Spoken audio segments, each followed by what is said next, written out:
Hey, what's happening? Happy Thursday, everybody. It's Daryl here. It's bright and freaking early. You know it. 3:30 a.m. here in Connecticut on the East Coast.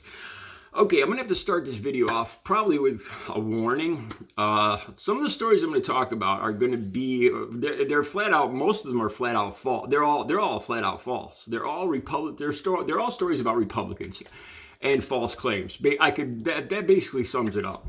Some of the language I'm going to use, I'm going to have to kind of dance around some of the words because I don't want to get yellow lighted in my videos. If you don't know what yellow lighted means, this is a YouTuber expression, a creator expression. It means for monetized channels like my own, it means limited advertising availability. It means advertisers might be squeamish with some of the stuff I'm talking about, so I probably won't get advertising. I won't make any money from it. That in itself isn't a problem, but when you start getting a lot of yellow lighted videos, you don't want to get too much attention from Google AdSense.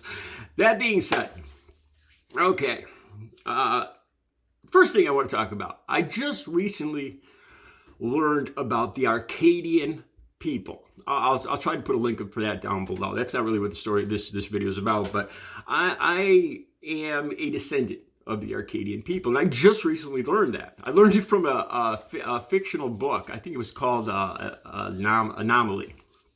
And there was a story about Arcadian, it's a long story.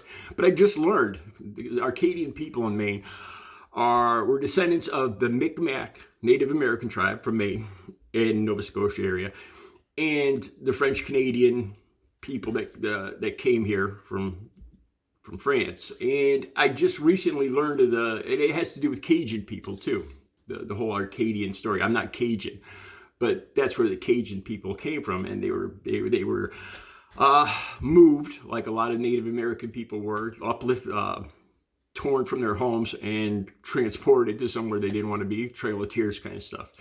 And I just recently learned about this. I never even knew that. I heard my mother and my grandmother talk about the Arcadian people, or Arcadia, or Arcadian. I heard it brought up, and I never got a straight answer. I don't think they really knew a lot about it either. It would have been really cool if I learned some of this in school. I started thinking about this some more.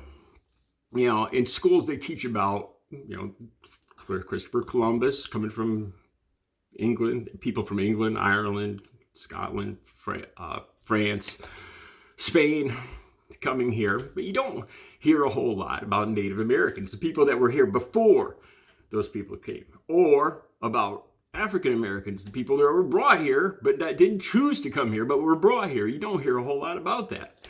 You just hear about this one group of people. It'd be really cool.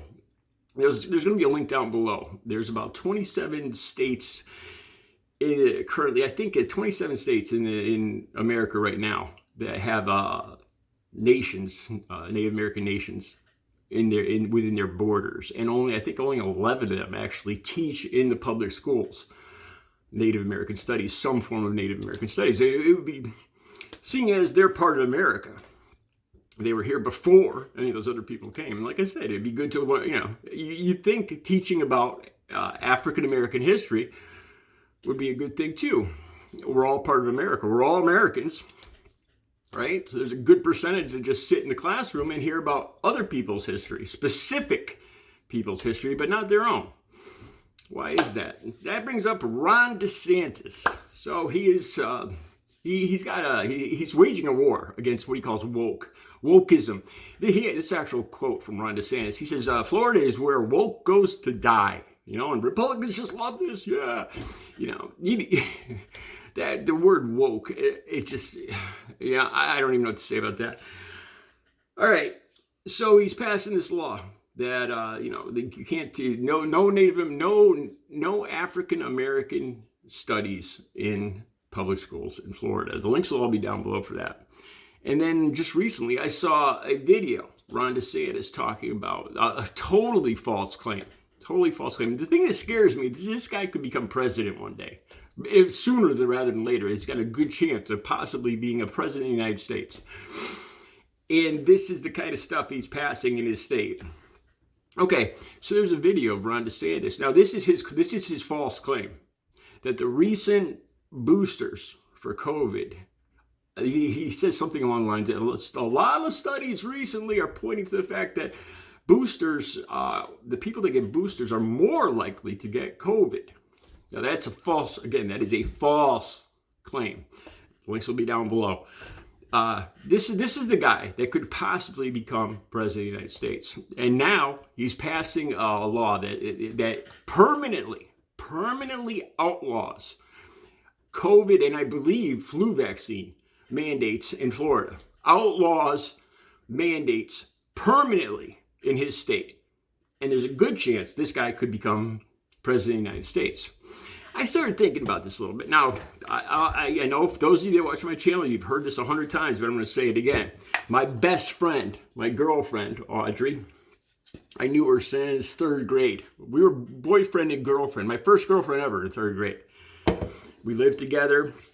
In 2021, she moved to Jacksonville, Florida. Within a couple days of getting there, she came down. This was in August of 2021, and COVID exploded in Jacksonville. Within days of getting there, she contracted COVID. She was sick for about 6 weeks, and she passed away on August 5th, 2021. That's her obituary right there. My best friend. And she believed this nonsense. She believed this. Before she left, we had this conversation. And she listened to people like Ron Desantis about masks might not work, or I don't trust the vaccines and that kind of stuff. And she's going, you think I might lose it and, have something in, have it in for Ron DeSantis, some people that could possibly, I could see some people doing that, but luckily I'm more level-headed than that. So I started thinking about this, all right? I started thinking about drunk driving. How many people a year does drunk driving kill in Florida? How many people are killed in Florida from drunk driving? 2020, I thought about 1,000 people. 2021, it went down. It was about 750 people. Let's just round it off. Let's say about 1,000 people a year. 2020, 2021, 2022. About 1,000 a year were killed from drunk driving in Florida, in the state of Florida. How many people have passed away from COVID in Florida? 84,000 people in those same 3 years. 3,000 total drunk driving. 84,000. Now, if I do that right, I believe 30 goes into 84,000 28 times. So if 3,000 is 100% of 3,000, that'd be 280 times more people have died from COVID in Florida than drunk driving. Let's see. Is there any laws, any mandates against, if you want to drunk drive in Florida, it's your right. There's no laws, we're not going to pull you over. We're not going to test you. This is America. If you want to drink and get in your car and drive, and because 1,000 people have lost their lives each year. But yet, you can't do that. Your butt will end up in jail. But 84,000 people in Florida. So there's no laws. You don't have to wear a mask. You don't have to get a vaccine. You could get sick. You could cough on people. You could go spread it anywhere you damn well please. Because this is Florida and this is America. But you can't drunk drive. That's doesn't make sense to me. Here's an interesting thing too. After Audrey passed away, I got in conversations with her family. Her family was very upset. They asked me if she ever had asthma. Her family. They were very upset because the medical examiner wanted to list asthma as the cause of death. She never had asthma a day in her life. Never. I lived with this woman 24 hours a day. Never in her life had asthma. The Florida medical examiner, the hospital in Jacksonville, wanted to claim that they believe it was asthma. How many, there'll be a link for this down below too, that Ron DeSantis has downplayed. To 84,000, it's more than likely, it's substantially higher than 84,000. Substantially higher. That's what he's agreed to. That's what the state has claimed. And like I said, Audrey never had asthma one day in her life. This is the man that could become president of the United States. Very good chance. Sooner rather than later. That scares the hell out of me. All right, links will all be down below. You guys have a good Thursday.